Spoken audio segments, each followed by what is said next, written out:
Hello friends, welcome to Sugans Cookery. இன்னைக்கு நம்ம பார்க்க போறது ரொம்ப ஈஸியா 30 நிமிஷத்துல செய்யக்கூடிய பட்டர் முறுக்கு. இதை எப்படி செய்யறதுன்னு பார்க்கலாம். இதை செய்யறதுக்கு ஒரு மிக்சிங் பவுல்ல 2 கப் அரிசி மாவு, அது கூட 1 கப் கடலை மாவு. இந்த அரிசி மாவு, கடலை மாவு எல்லாமே வீட்ல காய வச்சு அரைச்சது. சோ அதனால அதோட டேஸ்டே உங்களுக்கு ரொம்ப சூப்பரா இருக்கும். அது கூட 3 டேபிள் ஸ்பூன் பட்டர் இல்லாதவங்க சூடான எண்ணெய் 3 டேபிள் ஸ்பூன் ஊத்திக்கலாம். அது கூட 1 டேபிள் ஸ்பூன் எள்ளு, 1/4 டீஸ்பூன் பெருங்காயத்தூள், அது கூட தேவையான அளவு உப்பு. இது எல்லாத்தையும் சேர்த்துட்டு நல்லா கை வச்சு இது எல்லாத்தையும் ஒன்று சேர்ற கலக்கிக்கோங்க. ஸோ இந்த மாதிரி மிக்ஸ் பண்ணும்போது உங்களுக்கு உப்பு நம்ம சேர்த்த மிச்ச எல்லா பொருட்களும் சமமாக பரவி இருக்கும். இதுக்கப்புறம் நீங்கள் இதில் கொஞ்சம் கொஞ்சமாக தண்ணி ஊற்றி பிசைய ஆரம்பிக்கலாம்.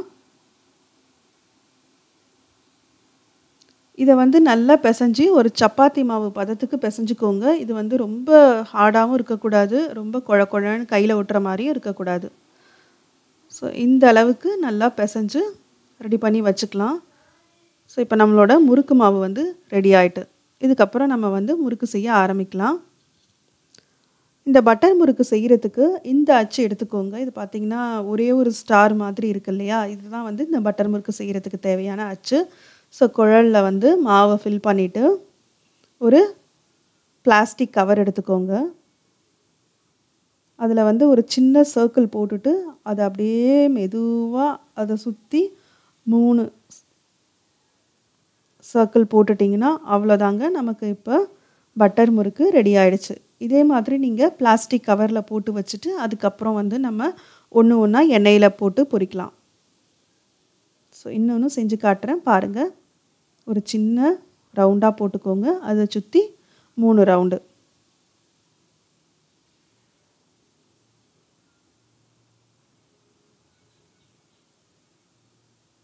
அவ்வளோதான். இது போடுறது ரொம்பவே ஈஸி தான். ஜஸ்ட்டு நீங்கள் ஒரு எண்ணெயில் பொரிக்கிறதுக்கு முன்னாடி ஒரு 2-3 தடவை ப்ராக்டிஸ் பண்ணிங்கன்னா போதும், உங்களுக்கு ஈஸியாக வந்துடும். இந்த மாதிரி பிளாஸ்டிக் கவரில் பண்ணி வச்சுட்டு ஒன்று ஒன்றா போடுறதா இருந்தாலும் போடலாம். அப்படி இல்லை நீங்கள் டேரெக்டாக கரண்டியில் செஞ்சுட்டு அப்படியே எண்ணெயில் இறக்கிடலாம். ஸோ இப்போ பாருங்கள், அதே தான் இதில் இந்த பொரிக்கிற கரண்டி இருக்கு இல்லையா, அந்த கரண்டியோட உள்பகுதி இந்த மாதிரி செஞ்சுக்கோங்க. வெளிப்பகுதியில் பண்ணிங்கன்னா எண்ணெயில் போடும்போது ஷேப்பு மாறிடும். அதனால் இந்த உள்பகுதியில் பண்ணிவிட்டு அப்படியே எண்ணெயில் நம்ம சேர்த்துடலாம்.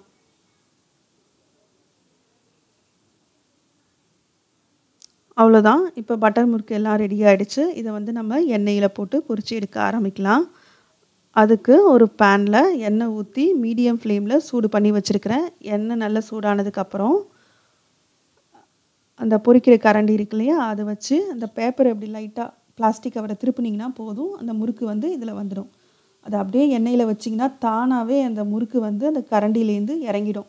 அவ்வளோதான், நமக்கு ஷேப்பும் மாறல, ரொம்ப அழகாக இறங்கிட்டு. இதே மாதிரி மிச்சம் இருக்கிற எல்லா முறுக்கையும் சேர்த்துடலாம் எண்ணெயில்.